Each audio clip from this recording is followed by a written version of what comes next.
Hello everyone and welcome back to the Great Book of Grudges. My name is Nathan and we're back with another Total War Warhammer video. We're all waiting for Warhammer 3 news to finally drop. I myself have a few videos ready and I can't wait to share them. But until then, what I want to do is talk about the future. More specifically that of possible DLC races in the coming days after launch. Of course, we are aware that we're getting a lot of different things when it comes to Warhammer 3 for launch, but many of us are also looking towards the races that we're big fans of. So what I want to do in this video is talk about the races that are currently unconfirmed and see if it's possible to see them in Total War Warhammer 3 as future DLC content. Keep in mind that this video will serve as a brief introduction to all the races, so without further ado, let's begin. Of course, it makes sense to talk about the races first, which we pretty much can expect already. The Chaos Dwarfs would be the best example, as we're already expecting them to be one of the first race packs for Warhammer 3.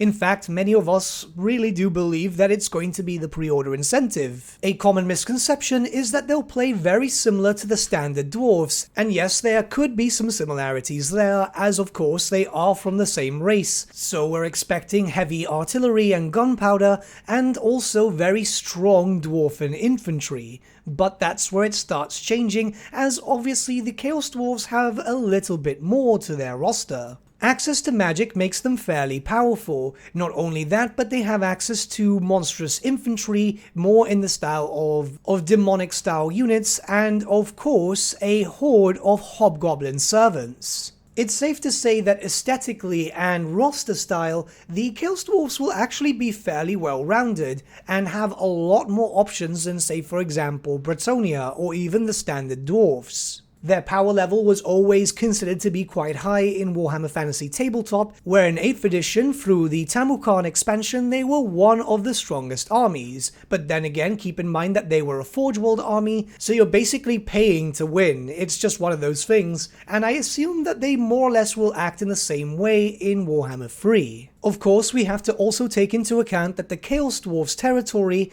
is actually right between Kislev and Cathay. It's one of the few neighboring territories, so it would be extremely odd if we never saw them. Next, of course, we'll move to the Ogre Kingdoms, an army of monstrous units and monsters. This, I'm assuming, is going to be interpreted as, once again, their army book in 8th edition. It's all about hitting hard and hitting fast. There's not too much complexity when it comes to the ogres. They were just there to be the easy race to understand. Get a bunch of brutish ogres, some massive guns, and some even bigger monsters and just charge right into your enemy. Sometimes simplicity is always best, and it's exactly how you can describe the Ogre Kingdoms. Again, like the Chaos Dwarfs, their territories are actually right between Kislev and Cathay, more so than the Chaos Dwarfs have. With the Ogre Kingdoms themselves being one of the last remaining 8th edition armies which hasn't been implemented as of yet. It's important to note that Creative Assembly obviously want to focus around 8th edition, they've stated this many times, and with the ogres being so immensely popular during 8th edition, it's only a matter of time until we see them. Last in terms of remaining army books, we have the Dogs of War, a race pack which many people have stated should have been in Warhammer 1 or Warhammer 2, and I completely understand with the fanbase here, as, of course,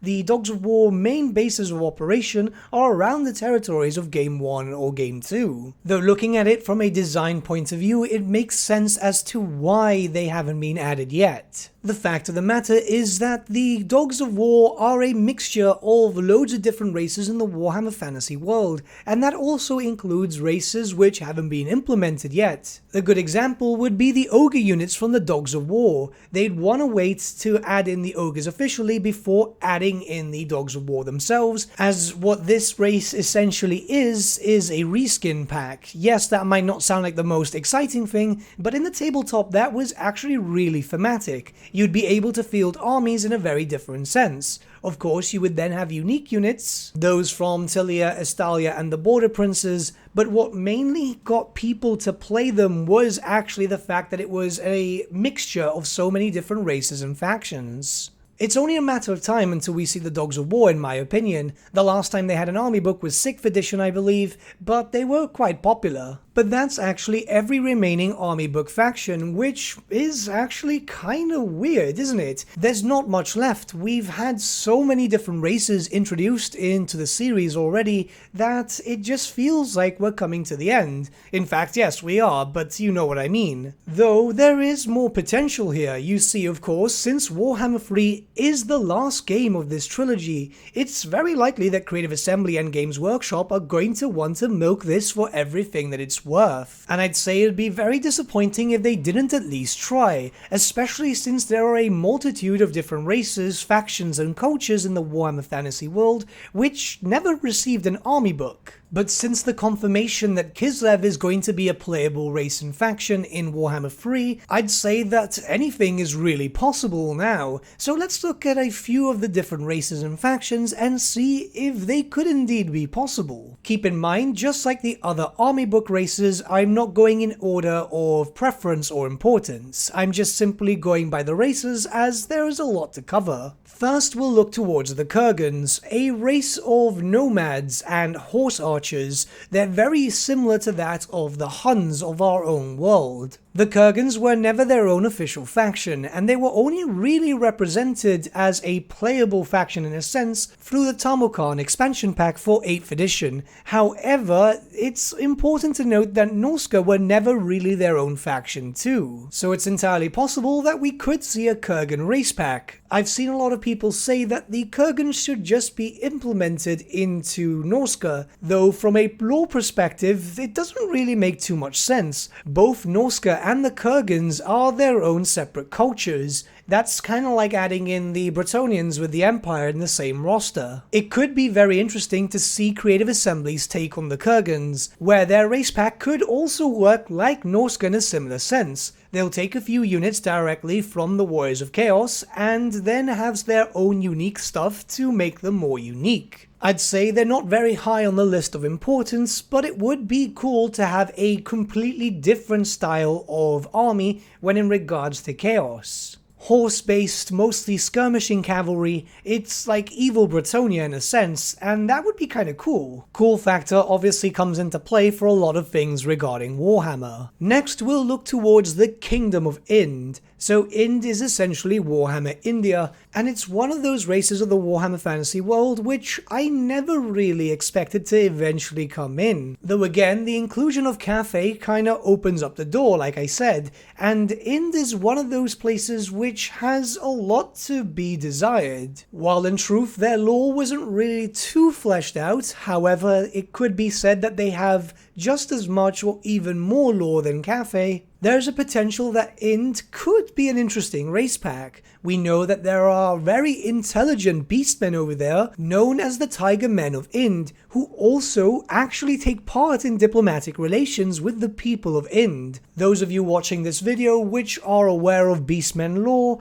are very much aware to know that this is extremely uncommon. The beastmen and diplomacy is just something that is rarely heard of. There is a little lore with regards to units, characters, and so on, as of course this was fleshed out a little bit through the RPG series, and it does have a lot of potential. It's also important to note that once again, Ind is between the territories of Cathay and Kislev, and could serve as a interesting faction just to break up the monotony of Chaos. Just for example here, say for the future, Monogod factions, Chaos Dwarfs, Kurgans. It's just a lot of different factions which are just Chaos related, and that is going to get kind of boring to deal with. Variety is definitely of course going to be needed. A lot of the races from Game 1 and Game 2 can feature in the map for Game 3, but let's be honest, the chances are they're going to be minor factions until cross-game DLC gets implemented, so those minor factions would get destroyed very early on, so you probably might not even see them depending on their location. Last of course is Nippon, Warhammer Fantasy Japan. Yeah, there's not a lot of information regarding this race. They did have some official models way back in the day,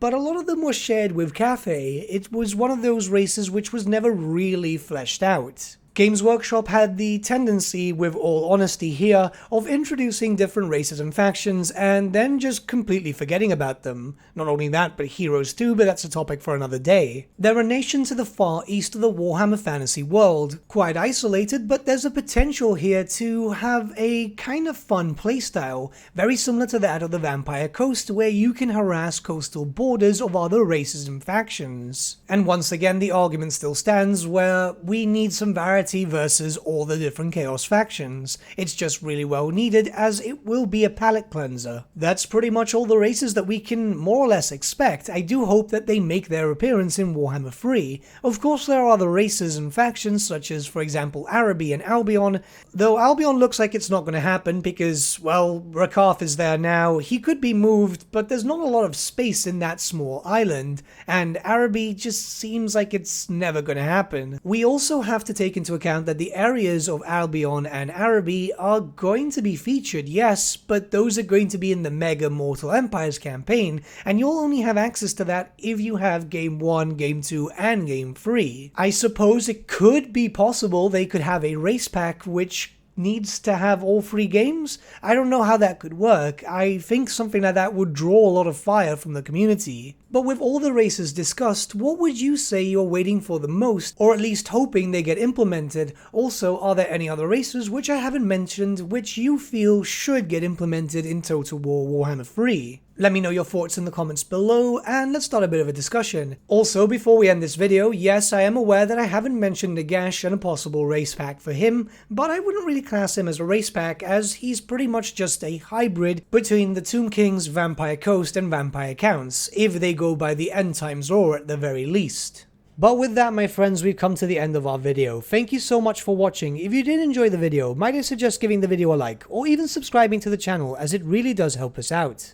In the description section below are various links to different social media platforms such as Facebook, Instagram, and Discord. Also in the description section is an affiliate link with Element Games where you could buy loads of hobby-based products, not just Warhammer, for 10 to 25% off. Making a purchase using that link and also our special code, which is also in the description, supports the channel at no extra cost to you, which we think is rather cool. A big thank you to our patrons. Your support means the world to us. It's amazing that people want to help a small channel like us grow and get to a higher level of content. A big thank you to Gibraltar LUSC, Ryan Bertsche, Andrew Prince, and Okro for subscribing to us at our Fane level. You guys are super cool. And a big thank you to Edward Yule, VS Vasan, Aaron Whitman, and Shaggy for subscribing to us at our King level. Honestly, we can't thank you all enough. And lastly, a big thank you to all of you for liking, sharing, and commenting on these videos. Honestly, it's because of you guys that the channel's been growing at such a great pace lately, so we can't thank you all enough. But with that, my friends, thank you so much for watching once again, and we shall see you all again very, very soon.